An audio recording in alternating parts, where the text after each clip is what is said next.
नमस्कार दोस्तों, एक बार फिर स्वागत है आपका आपके अपने चैनल साइंस ग्रुप बलवंत पे। और मैं बलवंत साण आपको पढ़ाने आया हूँ पॉलिटी के अंदर हम ज़बरदस्त से ज़बरदस्त चीज़ें पढ़ेंगे। बहुत बढ़िया क्वेश्चन आज हम पढ़ने वाले हैं। आपको पता है मौलिक अधिकार भाग 3 12 से 35 अनुच्छेद क्या क्या लिखा है, 12 में क्या है, 13 में क्या है, 14 में क्या है, 15 में क्या है और 35 तक क्या क्या है। एक एक चीज़ को डिस्कस करेंगे, एक एक चीज़ को पढ़ेंगे। मौलिक अधिकार से जितने भी क्वेश्चन बन सकते हैं वो भी, और आपके ज्ञान के लिए भी कुछ बातें हैं जो आपको दे के जाएंगे। ठीक है ना। मौलिक अधिकार जितने क्वेश्चन बनेंगे वो क्वेश्चन आप अलग से छांट लेंगे, हाईलाइट करेंगे, एक एक क्वेश्चन को समझ के करेंगे, कंसेप्ट के साथ करेंगे। ठीक है ना। तो कैसे याद करेंगे, देखो हम पढ़ने वाले हैं मौलिक अधिकार। क्या पढ़ेंगे? मौलिक अधिकार, फंडामेंटल राइट। ठीक है ना, फंडामेंटल राइट, फंडामेंटल मौलिक अधिकार या मूल अधिकार एक ही बात है। मौलिक अधिकार या मूल अधिकार के बारे में 2-3 वीडियो इस पे बनेगी, 3 भी बन सकती है, क्योंकि समझा के करेंगे और एक बार समझ में आ गया तो यहाँ से क्वेश्चन गलत होने के चांसेस नहीं रहते हैं। ठीक है ना। अनुच्छेद पूछे ना पूछे, लेकिन कई बार ये ऐसी चीज़ें पूछ ली जाती है जो आपके समझ में नहीं आती है ना, तो वो चीज़ें हम कवर करने की सोचेंगे। यहाँ पे मेरा मुद्दा रहेगा वहाँ पे। अनुच्छेद तो आप कहीं से रट्टा मार लो, कोई दिक्कत नहीं। पहली बात तो मौलिक अधिकार है ना, संविधान के किस भाग में जिक्र किया गया है? तो आपका आंसर रहेगा संविधान भाग 3 के अंदर इसका जिक्र है। भाग 3 के अंदर इसका जिक्र है, यानी मौलिक अधिकार यहाँ से 3 उठा लो, 3 के अंदर है। ठीक है। 3 के अंदर कौन कौन से अनुच्छेद है? तो अनुच्छेद कौन से आते हैं 3 के अंदर? तो आपको पता है 12 से लेकर 35 तक लगातार अनुच्छेद जो है 35 तक अनुच्छेद किस में आते हैं? तो भाग 3 में। तो आपसे पूछे 12 से लेकर अनुच्छेद, संविधान के 12 से 35 अनुच्छेद में किसका जिक्र है? मौलिक अधिकार का, मूल अधिकार का, फंडामेंटल राइट का। ठीक है। और आपको कई संविधान भाग 3 के अंदर कौन सा जिक्र है? तो मौलिक अधिकार या मूल अधिकार का। ठीक है। आपको कई भाग 3 के अंदर कौन से अनुच्छेद से कौन से अनुच्छेद आते हैं? 12 से 13 35 अनुच्छेद आते हैं, 12 13 34 35 तक अनुच्छेद आते हैं। ठीक है, क्लियर हो गई बात। अब जो ये मौलिक अधिकार है इसको कहा जाता है मैग्ना कार्टा। क्या कहा जाता है? मैग्ना कार्टा कहा जाता है। ठीक है। तो एक तो शब्द ये मैग्ना कार्टा आया कहाँ से? तो ये फ्रांसीसी शब्द है, मैं बता देता हूँ आपको। कौन सा शब्द है? ये फ्रांसीसी शब्द है। और इसका प्रयोग सबसे पहले किसने किया था? ब्रिटेन ने किया था। और ब्रिटेन ने अपनों नागरिकों को क्या दिया था? अधिकार दिए थे। नागरिकों को अधिकार दिए थे, जिन्हें कहा गया ब्रिटेन सरकार का अधिकार पत्र। मैग्ना कार्टा का मतलब यहाँ पे हुआ अधिकार पत्र, यानी कुछ इसके अंदर अधिकार दिए थे। क्या दिए थे? अपने नागरिकों को ब्रिटेन ने। ठीक है, ब्रिटेन ने अपने नागरिकों को अधिकार दिए थे, उनको क्या कहा था? मैग्ना कार्टा कहा गया था। ठीक है। और उस अधिकारों से मिलता जुलता हमारा मौलिक अधिकार है, जो हमारे हर नागरिक को एक सुरक्षित और जीने का एक तरीका, उसे किस प्रकार से जीना चाहिए, उसकी स्वतंत्रता, उसको समानता, लोगों से भेदभाव न करना, इस प्रकार की छूट देता है, स्वतंत्रता देता है, समानता देता है, किसी भी धर्म को अपनाने की स्वतंत्रता देता है, शिक्षा प्राप्त करने की स्वतंत्रता देता है। तो इस प्रकार के अधिकार हैं जो अगर किसी से मान लो आपसे छीन लिए जाए तो आप जेल के बराबर हो जाएगी, कि ज़िंदगी आपकी क्या हो जाती है? दुर्भर हो जाती है, क्योंकि आप अपनी मर्जी से फिर कोई भी काम नहीं कर सकते। क्लियर है बात? ठीक है। तो उसी प्रकार के नागरिक हमें भी अधिकार हमें दिए गए, उनको क्या कहा गया? मूल अधिकार मान। तो मैग्ना कार्टा किसको कहा जाता है? तो भाग 3 को कहा जाता है। पहले तो याद करना, भाग 3 को मैग्ना कार्टा कहा जाता है। मौलिक अधिकारों को भारत का मैग्ना कार्टा कहा जाता है। तो इसका मतलब यहाँ पे हो गया भारत का अधिकार पत्र। भारत का अधिकार पत्र किसे कहा जाता है? तब भी आपका आंसर क्या होगा? मौलिक अधिकार को कहा जाता है। बात क्लियर हो जानी चाहिए। ये मौलिक अधिकार जो हैं वो किसके संविधान से लिए गए हैं? तो ये लिया गया है अधिकार से, अमेरिका, याद कर लेना, अमेरिका। तो किसके संविधान से लिए गए हैं? अमेरिका से लिए गए हैं। ठीक है, अमेरिका के संविधान से हम उठा के लेके आए हैं भी मौलिक अधिकार। क्लियर है बात? मौलिक अधिकार भाग 3 में जिक्र है। 3 ए जैसा नज़र अमेरिका अधिकार। ठीक है। 12 यानी 2 और 1 3 हो जाते हैं, 3 से शुरू होता है, यानी 3-3 का सा हो रहा है कुछ मतलब, ठीक है। तो 3-3-3-3-3 करके आप याद कर सकते हो। भाग 3 में है 12 से 35 तक है। मैग्ना कार्टा कहा जाता है, फ्रांसीसी शब्द है, लिया अमेरिका से गया है। ब्रिटेन ने नागरिकों को अधिकार दिया था, इनको मैग्ना कार्टा कहा था। उसी प्रकार हमारे देश में हमें अधिकार, एक नागरिक को अधिकार दिए गए मौलिक अधिकार। 6 प्रकार के मौलिक अधिकार आपको पता भी है, ठीक है। यानी मौलिक अधिकार है क्या, मूल अधिकार क्या है, यानी वे अधिकार हमारे जीवन को या किसी भी नागरिक को या किसी भी व्यक्ति को एक जीने का आधार देते हैं, ठीक है। जीने का क्या दें, आधार देते हैं। उसके बिना बंदा मतलब कोई भी काम नहीं कर सकता, स्वतंत्र रह नहीं सकता। तो वो अधिकार जो हमें राज्य में या राज्य के विरुद्ध अधिकार मिलते हैं, हमें जो राज्य के विरुद्ध हमें अधिकार मिलते हैं जीने के या कुछ कार्य करने के, स्वतंत्र रहने के, उनको हम मौलिक अधिकार कहते हैं, ठीक है। तो मौलिक अधिकार का मतलब क्या होता है, यही होता है मूल अधिकार, अपने अधिकार, ठीक है ना। अपने अधिकार जो, जैसे आप स्वतंत्र घूम सकते हो, आप, मैं वीडियो बना रहा हूँ, मुझे कोई नहीं रोक सकता वीडियो बनाते हुए, ठीक है। मैं बोलने से कोई नहीं रोक सकता, लेकिन वो शब्द ऐसे होने चाहिए, मौलिक अधिकार का मतलब ऐसे होने चाहिए जो दूसरों के लिए नुकसानदायक न हो, ठीक है। क्लियर हुई बात, ये बात तो ये हो गई, ठीक है। अब जब मौलिक अधिकारों की बात करते हैं तो एक जिक्र जरूर आता है भी, आपके मूल संविधान जो है, मूल संविधान का मतलब जब संविधान बनकर तैयार हुआ था, कब, जब 26 जनवरी तैयार होने के बाद पूरी तरह लागू हो गया 26 जनवरी 1950 तक। तो मूल संविधान में कितने मौलिक अधिकार हैं, मूल संविधान के अंदर कितने मौलिक अधिकार हैं, 7 मौलिक अधिकार हैं। कितने हैं, 7 मौलिक अधिकार है। मच्छर खा रहे हैं यार, कहाँ से आगे पता नहीं है। और मूल वर्तमान के संविधान में, यानी वर्तमान जो है, वर्तमान में किसी व्यक्ति के पास कितने मौलिक अधिकार है, तो 6 मौलिक अधिकार है। क्या है, 6 मौलिक अधिकार है। आपसे क्वेश्चन पूछ लिया जाए भी कितने अधिकार वर्तमान में है और कितने अधिकार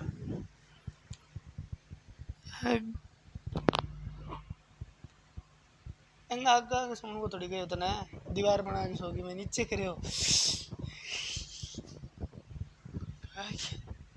तो नीचे करे हो। कितना मच्छर आ गया भैया, पता नहीं मच्छर कहाँ से आ गया यार, खा गया यार। तो वर्तमान में कितने मौलिक अधिकार हैं, 6 मौलिक अधिकार हैं, ठीक है। इसको थोड़ा सा इधर करके चलाइए यार,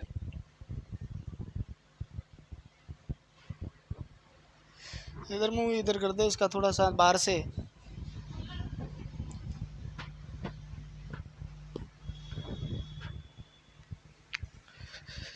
ठीक है,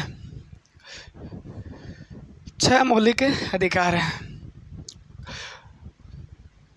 ठीक है। तो आपसे पूछ लिया जाता है कौन सा अधिकार है जो मतलब मौलिक अधिकार नहीं रहा, और तो आपको 1978 की बात है। 1978 में 44वां संविधान संशोधन होता है, आपको पता है 44वें संविधान संशोधन के द्वारा, बहुत कुछ पढ़ाऊंगा यार, टेंशन मत लेना। संविधान के संशोधन द्वारा क्या कर दिया जाता है, इसको 31 और 19F दोनों को निकाल दिया जाता है। वैसे ये तो पार्ट था किसी का, ये अपने आप में एक अधिकार था 31, जिसका मतलब था संपत्ति का अधिकार। संपत्ति का अधिकार, जो संपत्ति का अधिकार एक था उसको निकालकर संपत्ति का 44वें संविधान संशोधन में 31वां संपत्ति का अधिकार जो था उसको निकालकर किस में डाल दिया जाता है, 300A के अंदर, 300A, ठीक है। और इसे बना देते हैं कानूनी अधिकार। कौन सा अधिकार बन गया अब ये, संपत्ति का अधिकार, कानूनी अधिकार, मौलिक अधिकार से कानूनी अधिकार, ठीक है। तो पहले हमारे पास कितने थे, 7 थे, अब कितने हैं, 6 है। मैं देख लेता हूँ एक बार भैया, ठीक है ना। आप टेक्निकल आप सब कुछ है, हाँ दिखाई दे रहा है।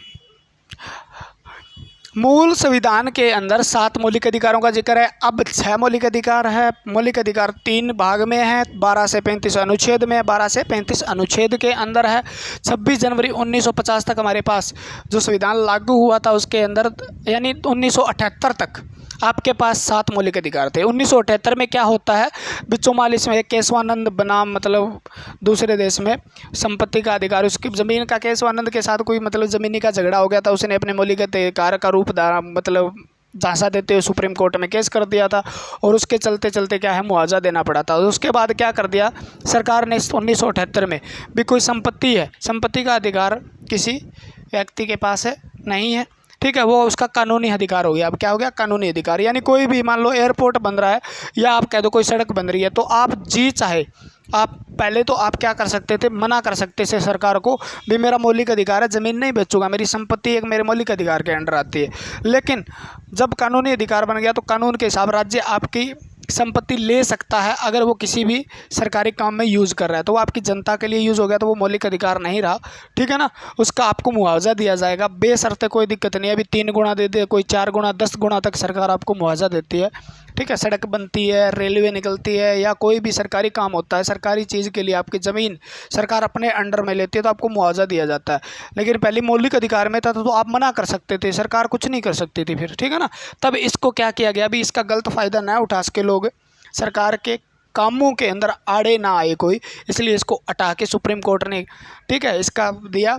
और संविधान संसद ने क्या किया, 44वें संविधान संशोधन के अंदर क्या किया, 31 जो संपत्ति का आपका अधिकार था उसको क्या बना दिया, 301 के तहत कानूनी अधिकार बना दिया 1978 के अंदर, ठीक है। तो एक संपत्ति का अधिकार आपने खो दिया, आपके पास 6 मौलिक अधिकार रह गए हैं अब, ठीक है ना। ये बात यहाँ से क्लियर होती है। जो मूल अधिकार है या मौलिक अधिकार है, मौलिक अधिकार का वैसे सबसे पहले 1215 के अंदर प्रयोग होता है, ठीक है। 1215 के अंदर जो आपके, ठीक है, सबसे पहले जॉन सम्राट थे, जॉन सम्राट ब्रिटेन के, ठीक है।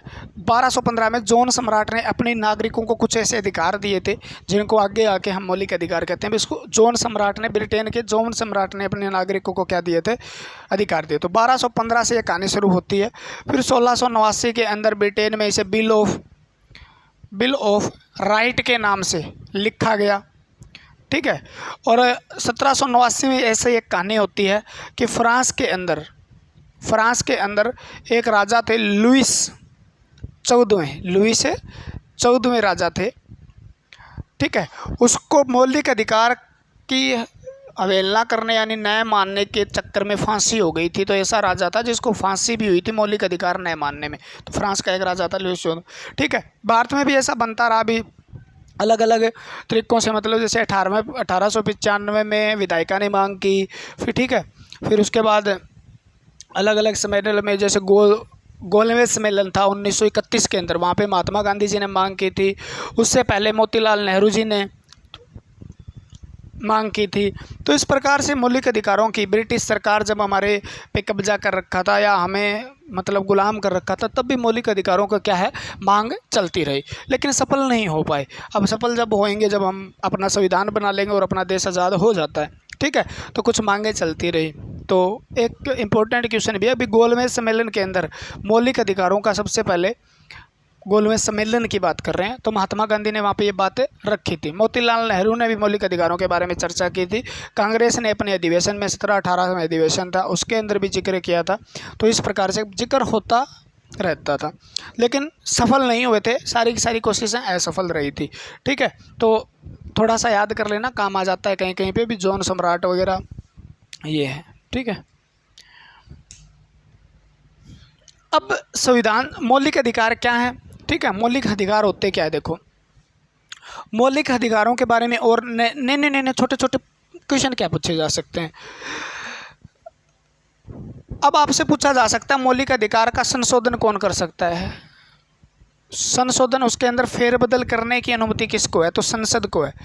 संसद ही मौलिक अधिकारों के अंदर ऊंच नीच कर सकती है, उसको घटा बढ़ा सकती है, मतलब जो भी कर सकती है तो मेजॉरिटी के कारण होगा, संसद के द्वारा कर सकती है। हमारे मौलिक अधिकारों की रक्षा कौन करता है, यानी संरक्षक किसे कहा जाता है, संरक्षक, रक्षा करने वाले को संरक्षक कहते हैं। तो प्रोटेक्शन हमें देता है मौलिक अधिकारों में हाई कोर्ट व सुप्रीम कोर्ट दोनों, ठीक है ना, सुप्रीम कोर्ट। अगर आपके मौलिक अधिकारों का हनन होता है तो आप सीधे कहाँ जा सकते हो, मौलिक नॉर्मल केस में तो हमें प्रोसीजर फॉलो करना है, जिला न्यायालय से हम हाई कोर्ट जाएंगे, हाई कोर्ट से सुप्रीम कोर्ट जाएंगे ना, ऐसे प्रकार से। तो मौलिक अधिकार का अगर हनन होता है ना, हनन होता है, आपके मौलिक अधिकारों का कोई नुकसान पहुंचाता है या मौलिक अधिकारों को छीनने की कोशिश करता है, तो आप सीधा का सीधा कोर्ट सिद्ध किस में कर सकते हो? सुप्रीम कोर्ट में।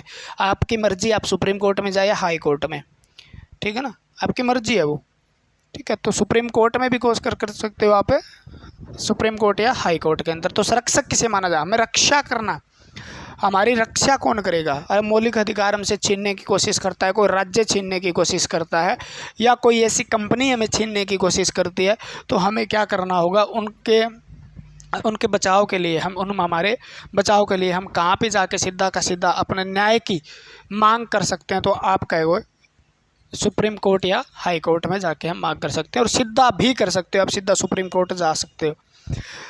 तो यहाँ पर आपको न्याय मिल सकता है, तो आप कहोगे मौलिक अधिकार न्याय योग्य है, न्याय जस्टिबल, ठीक है ना, यानी न्याय मिल सकता है, ठीक है। और संसद क्या कर सकती है? परिवर्तन कर सकती है, तो परिवर्तनीय भी है।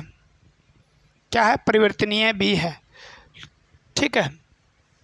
कोई भी राज्य मौलिक अधिकारों का उल्लंघन नहीं कर सकता, किसी व्यक्ति के मौलिक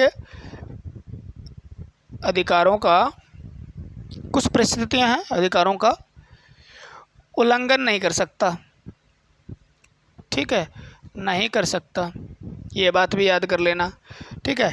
राज्य को मौलिक अधिकार में परिवर्तन करने की शक्ति प्राप्त नहीं है। मौलिक यानी विधायिका को, विधानसभा को अधिकार में परिवर्तन करने की शक्ति प्राप्त नहीं है, ठीक है। और क्या आप लिख सकते हो?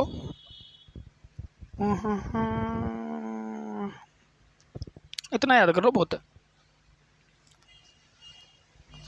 और मौलिक अधिकार वैसे सीधा सीधा कहे तो मौलिक अधिकार हमें राज्य के विरुद्ध मिलते हैं। मौलिक अधिकार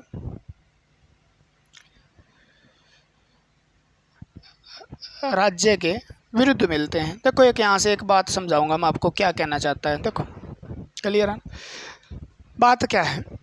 कुछ भी नहीं है। भाग 3 के अंदर 12 से 35 यही जिक्र हुआ है भी क्या क्या है, किस प्रकार से संशोधन किया जा सकता है, क्या क्या किया जा सकता है, और क्या क्या आपके मौलिक अधिकार है, उनका उल्लंघन होता है तो कहाँ जा सकते हो, किसके जाति के आधार पे, धर्म के आधार पे मौलिक अधिकारों का कुछ अलग अलग डिस्ट्रीब्यूशन भी है, कुछ दिक्कत भी है, कहीं कहीं पे अच्छाइयाँ भी है, बुराइयाँ भी, तो सब भी कुछ है। उस चीज़ को आप समझो, ठीक है ना। मैग्ना कार्टा इस प्रकार से। अब संशोधन की बात आती है, अभी संविधान के अंदर जैसे 6 है, पहले 7 थे, 7 को क्या कर दिया? 6 कर दिया। तो तोड़ने मरोड़ने की शक्ति किसके पास है? संविधान संशोधन। संसद क्या कर सकती है? इसके अंदर संविधान संशोधन करके फेरबदल कर सकती है, कोई प्रॉब्लम नहीं है ना, क्योंकि ये तो किया हुआ है ना। 7 में से 6 कर दिया, 44वें संविधान संशोधन को क्या बना दिया? संपत्ति का अधिकार बना दिया।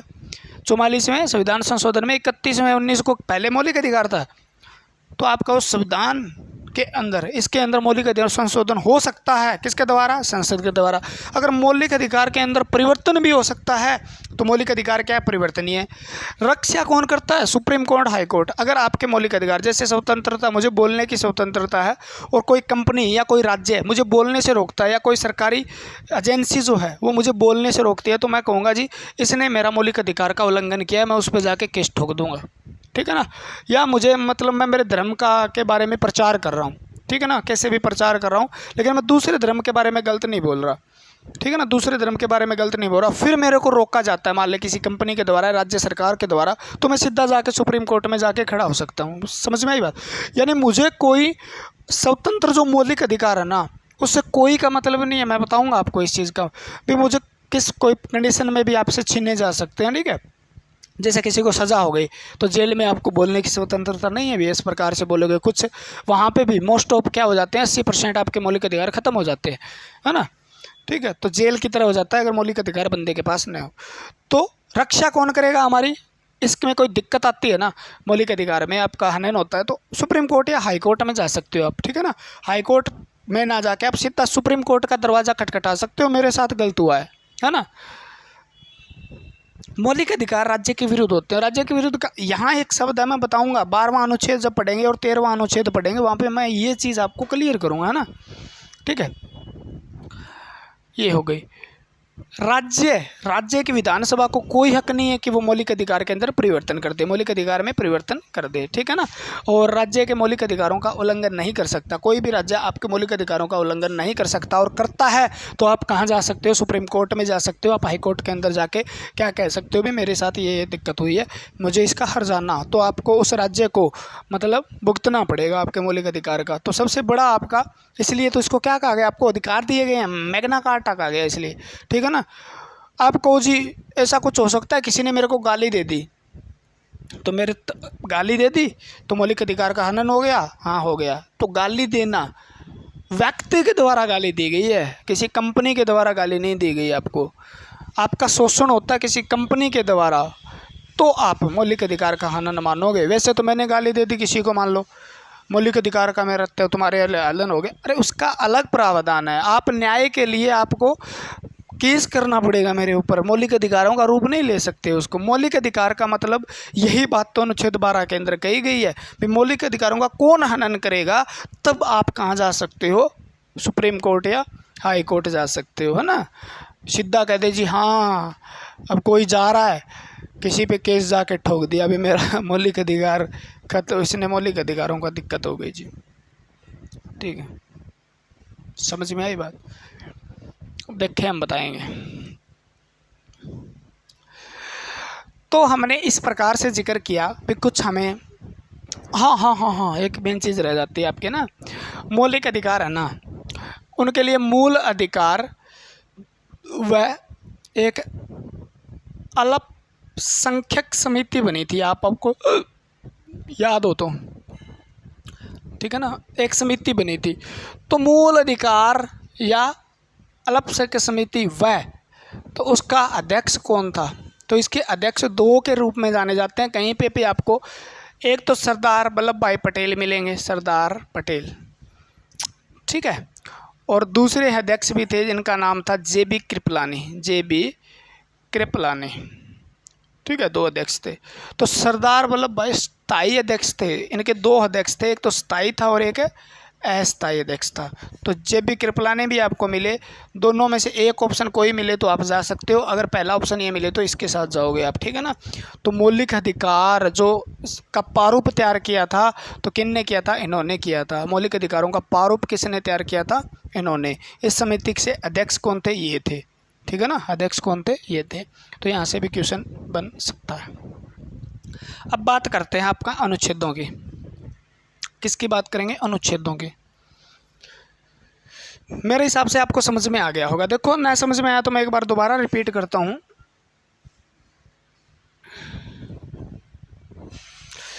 एक एक बात को रिपीट करते हैं अपन ना।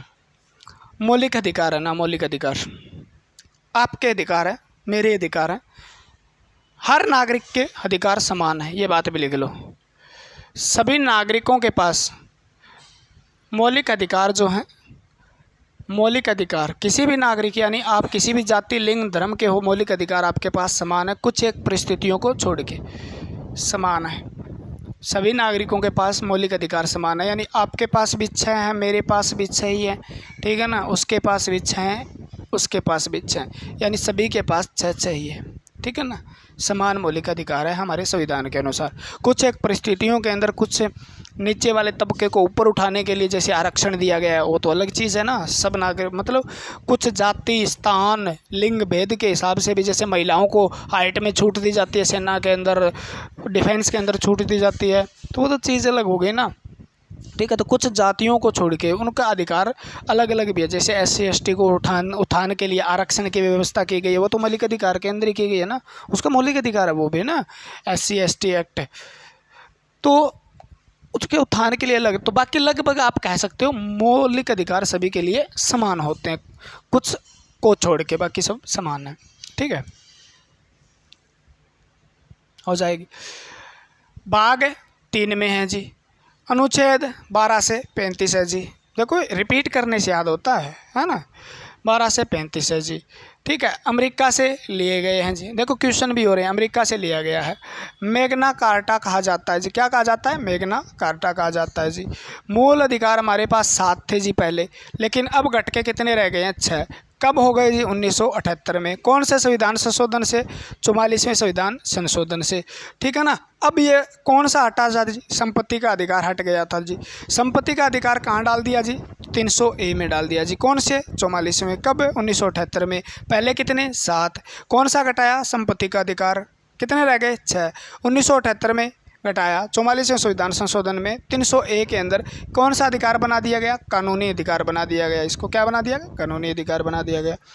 अगर आपके मौलिक अधिकार का हनन होता है तो आप हाई कोर्ट और सुप्रीम कोर्ट मन चाहे वहाँ जा सकते हो, कोई दिक्कत नहीं है। ठीक है। उल्लंघन आपका कोई भी नहीं कर सकता।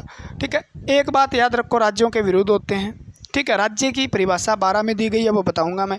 ये बात आपको याद होनी चाहिए। ठीक है। कोई भी उल्लंघन नहीं कर सकता, कोई भी उल्लंघन। संशोधन कौन कर सकती है? संसद कर सकती है। क्या राज्य की विधानसभा परिवर्तन कर सकती है? तो आप कहोगे नहीं कर सकती, राज्य के अंदर ये परिवर्तनशील नहीं है। क्या ये न्याय योग्य है? हाँ जी। हम सुप्रीम कोर्ट, हाई कोर्ट न्याय लेने के लिए जाएं तो न्याय योग्य है, परिवर्तनीय भी है, परिवर्तन भी किया जा सकता है। जैसे संपत्ति का अधिकार है, उसको हटा दिया गया तो परिवर्तन किया जा सकता है समय के अनुसार। ठीक है ना। तो ये तो हो गया ये या। अब पढ़ते हैं आपा, क्या पढ़ते हैं देखो, अनुच्छेद 12 की बात करते हैं और अनुच्छेद 13 की बात करते हैं। ठीक है। 12 और 13 इतना पढ़ोगे मज़ा आएगा, है ना। अब अनुच्छेद की बात जब हम करते हैं 13 से नहीं 14 से लेकर 18 तक। ठीक है। अनुच्छेद की फिर हम बात करेंगे 19 से लेकर 23 तक, 19 से लेकर नहीं 22 तक। अनुच्छेद हम बात करेंगे 23 से लेकर 24 तक और अनुच्छेद की बात करेंगे हम 25 से 28 तक। ठीक है। 29 से 30 तक। बात 31 की भी होगी और बात 32 की भी होगी, फिर 34-35 की भी होगी। ठीक है ना। संवैधानिक उपचारों का अधिकार किस प्रकार से, क्या क्या कर सकता है, 34 में क्या है, 32-35 में क्या है, ये बात भी बताई जाएगी। किस किस की बात हो रही है? अनुच्छेद 12 की, अनुच्छेद 13 की, 14, 15, 16।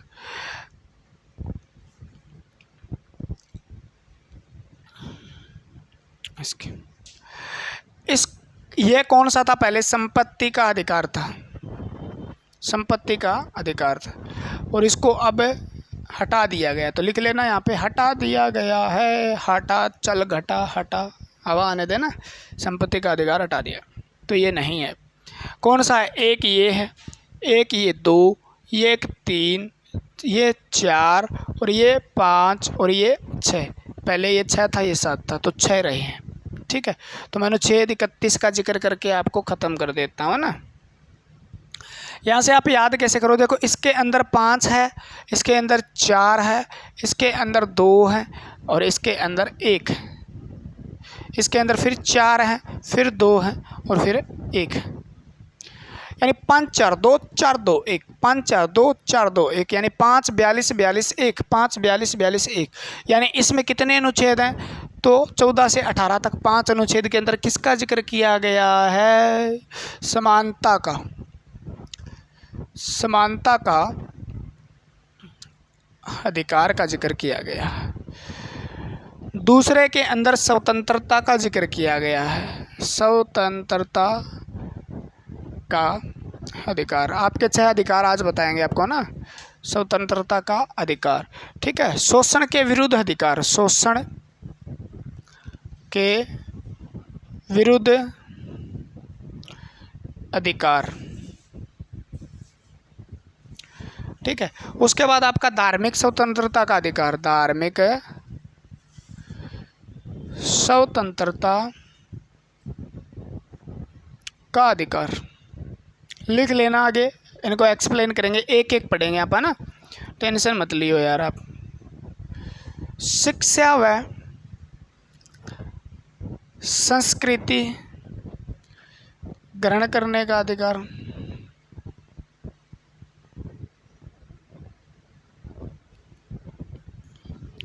संवैधानिक उपचारों का अधिकार, संवैधानिक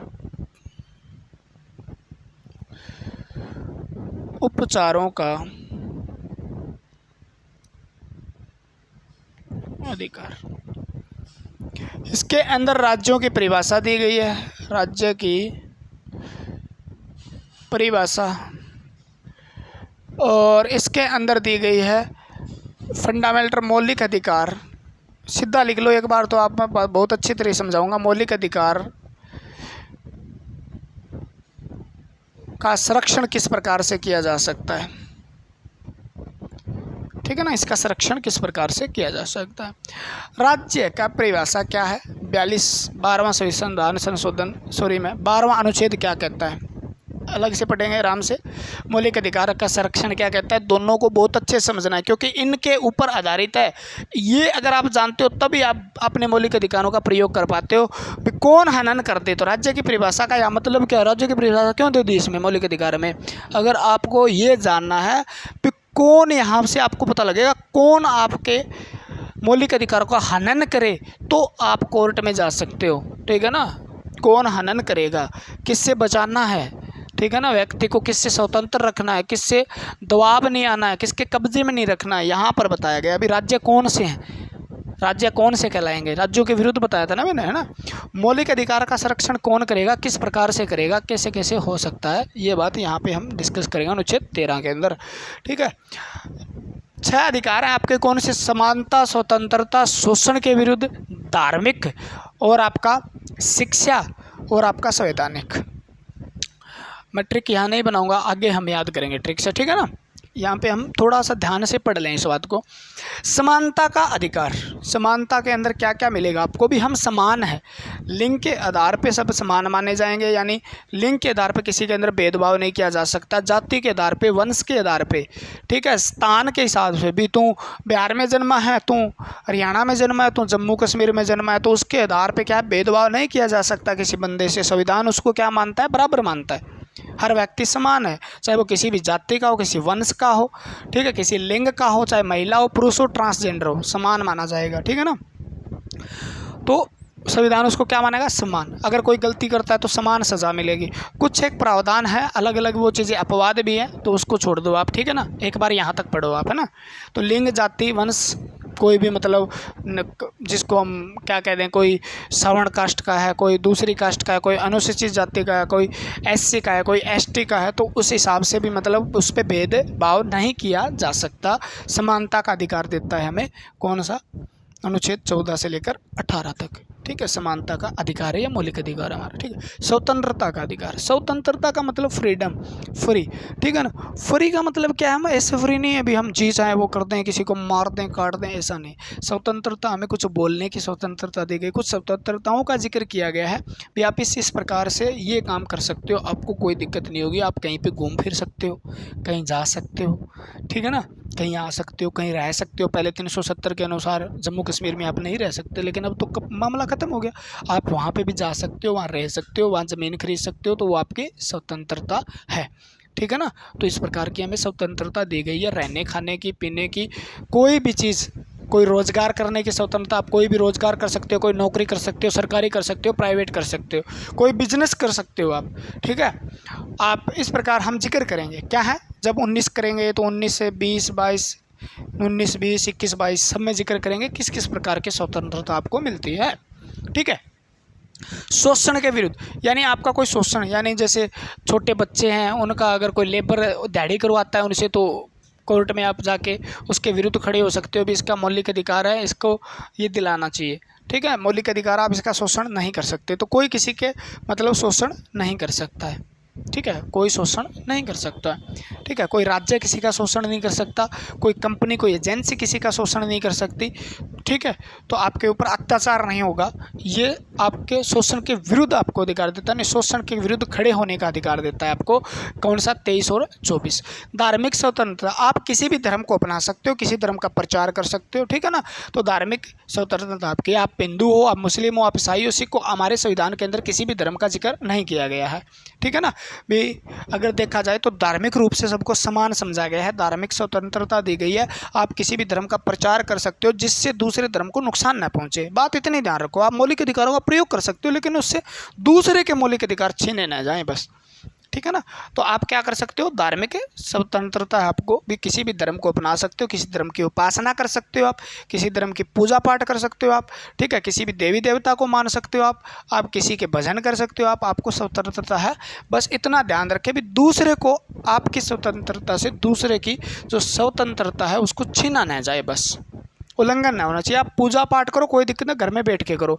आप लाउड स्पीकर बजा के अगर पूजा पाठ करते हो तो दूसरे को प्रॉब्लम हो रही है इससे, तो दूसरे के मौलिक अधिकारी भी तो है ना, आपके अकेले के तो नहीं है ना, दूसरे के भी है। तो इसमें आपको फिर लाउड स्पीकर बंद करना पड़ेगा, दूसरे को प्रॉब्लम ना हो। आपका कोई गांव मान लो हिंदुओं का है, आप सुबह सुबह भजन चलाओ, किसी गांव वाले को प्रॉब्लम नहीं है, सब हिंदू हैं, प्रॉब्लम नहीं है, कोई दिक्कत नहीं है, ठीक है। उसी गांव में मुसलमान भी रहते हैं, उसी गांव में ईसाई रहते हैं, सिख रहते हैं, आप भजन चलाते हो, उनको अच्छे नहीं लगते, ठीक है, तो वो प्रॉब्लम है, वो धार्मिक स्वतंत्रता फिर आपसे छीन ली जाती है वहाँ पर, ठीक है ना। भी ये नहीं है, आप भजन करो लेकिन अपने घर में करो, बाहर नहीं करो, ठीक है ना। इसी प्रकार कोई हिंदुओं का काम है और मुसलमानों का काम है, वो नमाज पढ़ते हैं हो जो अपना लाउड स्पीकर लगा के, तो ऐसा मतलब रोका जा सकता है उनको, ठीक है। शिक्षा संस्कृति, आप मतलब सरकार आपको ये सुविधा देती है भी आप किसी भी प्रकार की शिक्षा को ग्रहण कर सकते हो, ठीक है ना। संस्कृति है, आपके मन चाहे है, जैसे आप कोई पहनते हो, कुछ पहनाव पहनते हो, आपको सरकार उसमें कोई भी कटाक्ष नहीं करेगी, कोई भी आपको रोक नहीं लगा सकता। आपके जो वेशभूषा है आप धारण कर सकते हो, आपकी संस्कृति के अनुसार आप रह सकते हो, ठीक है। हरियाणा की अलग, राजस्थान की अलग, पश्चिमी देशों की, पश्चिमी जो है राज्य उनकी है, पूर्वियों की अलग है, साउथ वालों की अलग है, उत्तर वालों की अलग है, ठीक है ना। जैसे आपने देखा अलग अलग जगह अलग अलग संस्कृति हो, तो अपनी संस्कृति के अनुसार आपको कोई भी उसकी संस्कृति को मानने में आपको कोई नहीं रोक सकता।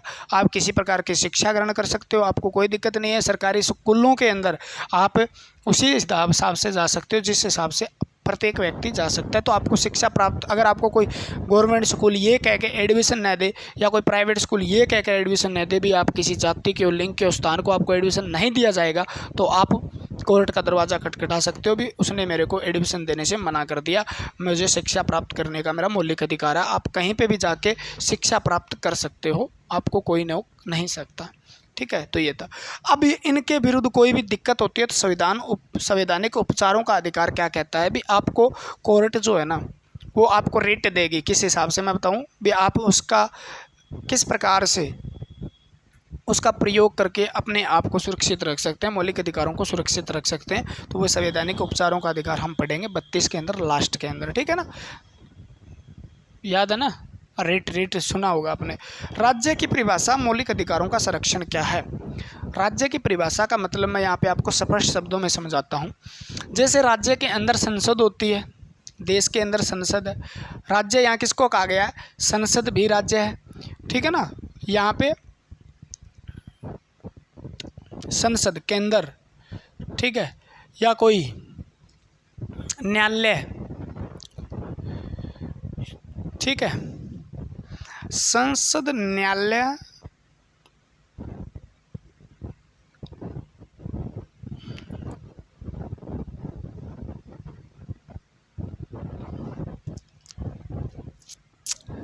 कोई विभाग, डिपार्टमेंट, सरकारी संस्था,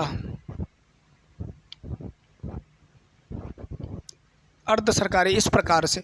मतलब यहाँ राज्य की परिभाषा देने का मतलब है राज्यों को विरुद्ध अधिकार हमें प्राप्त होते हैं। तो ऐसे नहीं है भी आप यहाँ पे ये समझाने की कोशिश की है 12 के अंदर भी 12 में मान लो आपको मौलिक अधिकार दिए गए हैं 12 से 35 तक अनुच्छेद के अंदर, 14 में स्वतंत्रता, समानता, इस प्रकार के अधिकार दिए गए हैं। तो स्वतंत्रता का मतलब आप दो लोगों के बीच लड़ाई हो गई, ठीक है, उसने आपके धर्म के विरुद्ध कुछ कह दिया या आपने उसे धर्म के विरुद्ध कुछ कह दिया या आपने उसकी जाति के बारे में कुछ कह दिया या उसने कुछ, वो जाति वाला मैटर अलग हो जाता है, थोड़ा सा ध्यान रखना। यानी आप कुछ कह रहे हो, आपकी लड़ाई हो रही है, मैंने पीट दिया, मैंने किसी को घूमने से रोक दिया, मैंने किसी का दरवाजे के आगे खड़ा हो गया, तो वो आपकी व्यक्तिगत बात है, ठीक है ना। वहाँ पे ये नहीं माना जाएगा आपको मौलिक अधिकारों का वर्णन। आप उसके लिए क्या कर सकते हो, भी मेरे को ये रोक रहा है, ठीक है, आप थाने में जा सकते हो, रिपोर्ट लिखा सकते हो, FIR दर्ज करा सकते हो। तो उसके विरुद्ध सरकार क्या करेगी, या जो हमारे डिफेंस है या पुलिस वाले हैं वो क्या करेंगे, उस पर कार्रवाई करेंगे। बात क्लियर है ना, ठीक है। ऐसे नहीं है भी आपने किसी को रोक दिया, आप कोर्ट में जाके खड़े हो गए। वो क्या कहता है, 12वां अनुच्छेद यही समझाने की कोशिश करता है कि राज्य की परिभाषा, यानी कोई भी राज्य के अंतर्गत आता है ना, उसकी परिभाषा बताइए भी राज्य क्या कौन कौन से को राज्य कहा जाएगा, ठीक है ना, या कौन कौन से को राज्य के बराबर समझा जाएगा। राज्य के विरुद्ध अधिकार का, मौलिक अधिकार का हनन कौन नहीं कर सकता, ये चीज़ समझाने की कोशिश की है यहाँ पे। राज्य की ऐसे परिभाषा नहीं है अभी उत्तर प्रदेश राज्य होगा, हरियाणा राज्य होगा, बिहार राज्य, ऐसा कोई बात नहीं। राज्य का मतलब यहाँ पे बताया गया है भी राज्य भारत है एक मान लो, और उसके अंडर जो भी सरकारी संस्थाएं आती है, जो सरकार के साथ काम करती है, अर्ध सरकारी संस्थाएं आती है, या कोई कुछ कंपनियां आती है, या न्यायालय आता है, या संसद आती है, या कोई विभाग डिपार्टमेंट आते हैं, ठीक है। वो सारे के सारे किसके अंडर आते हैं, अगर राज्य के अंडर आते हैं। भी राज्य के अंडर कौन कौन सी चीज़ें आती है वो बताया गया है 12 के अंदर, भी राज्य के अंदर कौन कौन से आते हैं, ठीक है ना। भी संसद राज्य के अंदर है, केंद्र राज्य के अंदर है, न्यायालय राज्य के अंदर, विभाग हैं, सरकारी संस्थाएं हैं कुछ जो न्यायालय के अंदर है, वो राज्य की परिभाषा में। तो राज्य की परिभाषा का मतलब ये नहीं है भी राज्य होगा, उसमें बाउंड्री होगी, उसमें ये होगा, ये विधानसभा होगी, ये नहीं है। राज्य का मतलब उसके अंदर जितने भी सरकारी सिस्टम से जुड़े हुए हैं वो आते हैं ना, वो उसकी परिभाषा बताई गई है, ताकि आपको आगे कोई दिक्कत न हो भी ये आपके कोई मौलिक अधिकारों का हनन नहीं कर सकता कोई भी, ठीक है। न्यायालय आपके मौलिक अधिकार का ध्यान में रखेगा, संसद रखे केंद्र, यानी राज्य जो होते हैं ना, राज्य वो आपके पूरे के पूरे सभी मौलिक अधिकारों का हनन नहीं कर सकते। उनके विरुद्ध, उनसे स्वतंत्र रहने की हमें मौलिक अधिकार क्या देते हैं, स्वतंत्रता देते हैं, ठीक है। कोई भी जैसे सरकारी कर्मचारी आके आपको, या सरकारी संस्था आके आपको, आपके मौलिक अधिकारों को आपको विरुद्ध बंदी, मतलब आपने कोई अपराध नहीं किया तो आपको सीधा बंदी भी नहीं बना सकती, ठीक है ना। आपके कोई संस्था आपको ये नहीं कह सकती भी आपको धर्म हिंदू नहीं आपको मुस्लिम होना चाहिए, ऐसा नहीं कह सकती। मुस्लिम नहीं आपको हिंदू होना, ये कोई संस्था नहीं कह सकती। तो ये बताया गया है भी राज्य क्या है, किस प्रकार का राज्य को, क्या किस प्रकार का राज्य का जिक्र किया गया। यहाँ पे उस राज्य का जिक्र नहीं किया, यूपी, पंजाब, बिहार, ठीक है ना, तेलंगाना, महाराष्ट्र, गुजरात, उसका जिक्र नहीं है। भी राज्य है क्या, राज्य के अंडर में क्या क्या चीज़ें आती है। राज्य का मतलब देश को डिनोट किया गया है यहाँ पे, है ना। हमारा देश राज्यों का संघ है, तो उसे देश के लिए भी, देश के अंदर जो देश के लिए काम करती है, कंपनियां हैं, संस्थाएं हैं, वो आपके मौलिक अधिकार का हनन नहीं कर सकती, ठीक है ना। तो ये बात बताई गई है 12 के अंदर। तो राज्य की परिभाषा क्लियर हुई। मैंने फिर बता दूँ, यूपी कैसा राज्य है, बिहार कैसा राज्य है, हरियाणा, उसका कोई भी जिक्र नहीं है। हमारे 28 राज्य, 8 केंद्र शासित प्रदेश का कोई भी जिक्र नहीं है यहाँ पे, ठीक है ना। उस जैसी कोई परिभाषा नहीं बताई। राज्य की परिभाषा से मतलब है कौन सा राज्य का मतलब आपके राज्य कौन से राज्य के अंदर आते हैं, कौन से राज्य कहा जा सकता है, ठीक है ना। और वो आपके मौलिक अधिकारों का हनन नहीं कर सकते। समझ में आ रही बात क्या है ना। तो थोड़ा सा समझने वाली बात ये, मौलिक अधिकारों का संरक्षण 12 नंबर क्या कहता है, मौलिक अधिकार उसका संरक्षण किस प्रकार से किया जा सकता है। इस बात को भी भूल जाओ आप, है ना। ये कहता है भी कोई ऐसा कानून या ऐसा लॉ जो मौलिक अधिकारों का, जो मौलिक अधिकार है ना, उसके अंदर थोड़ी सी भी मौलिक अधिकारों में क्या बोलते हैं उसको, अल्पीकरण। हाँ, मौलिक अधिकारों का अगर किसी भी कानून से अल्पीकरण होता है, किसी भी कारण से कोई भी कानून लेके आई, मान लो सरकार लेके आई, और उनसे मौलिक अधिकारों का हनन हो रहा है, या अल्पीकरण का मतलब घट रहा है, कटौती हो रही है, कोई ना कोई क्या हो रही है, कटौती हो रही है। अल्पीकरण, अल्प मतलब छोटा करण, मतलब छोटा करण हो रहा है उसका, अल्पीकरण कटौती हो रही है, तो उस कानून को क्या समझा जाएगा, रद्द समझा जाएगा। छोटी सी छोटी बात 13 में क्या कहता है, अगर कोई सरकार कानून लेके आती है, या पहले से कानून चलते आ रहे हैं, जैसे आपने बात पढ़ी होगी प्री कॉन्स्टिट्यूशनल लॉ और पोस्ट लॉ, यानी पूर्व संवैधानिक कानून, यानी जब तक हमारा क्या नहीं बना था 26 जनवरी 1950 से पहले के जो कानून है, 1935 से भी चलते आ रहे हैं कानून, तो उससे भी पहले चलते आ रहे हैं, बहुत सालों पहले से राजा महाराजाओं के कानून है वो भी चलते आ रहे हैं अब तक, है ना। और उसके बाद के यानी बाद के संवैधानिक कानून, ठीक है। कोई भी कानून है, ठीक है। इसके बाद अल्पीकरण का मतलब आप थोड़ा सा ये भी समझ सकते हो भी, अल्प यहाँ पे कोई भी कटौती होती हो ना भी, कोई भी आपके संविधान के अंदर कोई कानून बना दे और उसके अंदर आपको कटौती हो जाए, कटौती का मतलब क्या हुआ भी, उससे आपके मौलिक अधिकारों का हनन हो रहा है कोई कानून से, तो वो कानून सरकार कहती है, संसद कहती है, सुप्रीम कोर्ट कहता है भी, आपका संविधान कहता है 13 नंबर के अनुसार वो कानून रद्द समझा जाएगा, चाहे आपका थोड़ा सा भी कानून मौलिक अधिकार का हनन होता, ठीक है ना। जैसे पीछे से 3 तलाक को क्या काट के उसमें एक भाग काट, पूरा नहीं काटा गया, जितना कानून जो हर क्या करेगा भी, कानून का कुछ भाग है वो उतना ही काटा जाएगा जितना मौलिक अधिकारों का हनन कर रहा है।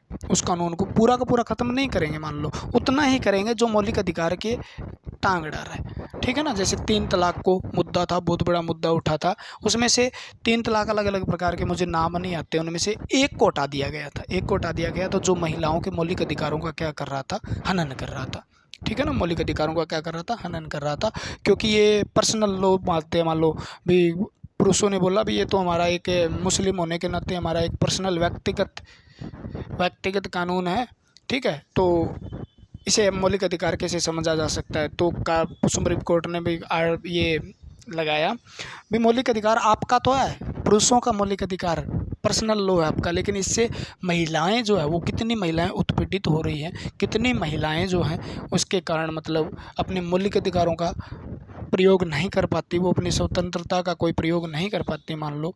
या आप इक्वलिटी की बात करते हैं, पुरुष महिला और पुरुष को बराबर समझने की बात करते हैं, तो वो भी क्या नहीं कर पाती, अपने मौलिक अधिकारों का प्रयोग नहीं कर पाती वहाँ पे। तो मौलिक अधिकारों को ध्यान में रखते हुए 3 तलाक का एक पार्ट क्या कर दिया था, सुप्रीम कोर्ट ने खारिज कर दिया था, उसको ख़त्म कर दिया भी, ये आपका आज के बाद व्यक्तिगत कानून नहीं रहेगा, ठीक है। तो इस प्रकार से कोई भी कानून मौलिक अधिकार का नुकसान पहुंचाता है, कोई भी कानून मौलिक अधिकार के बारे में मतलब उसको प्रयोग करने से रोकता है, तो उस कानून को रद्द समझा जाएगा। ये बताता है हमें किस प्रकार से मौलिक अधिकारों का संरक्षण करने के लिए विधियां बनाई गई है, ठीक है। पूर्व जो कानून थे उनको किस प्रकार से ख़त्म भी किया जा सकता है, या आने वाले कानून जो मौलिक अधिकार भी बन ही नहीं सकता, कोई कानून ऐसा बन ही नहीं सकता 1950 के बाद जो मौलिक अधिकारों का हनन करता हो, ठीक है। तो ये कौन बताता है, अनुच्छेद 13 बताता है हमें, ठीक है। आज के लिए इतना ही। जय हिंद, जय भारत। मिलते हैं कल अगली वीडियो के साथ, ठीक है। पढ़ते रहिए, मुस्कुराते रहिए।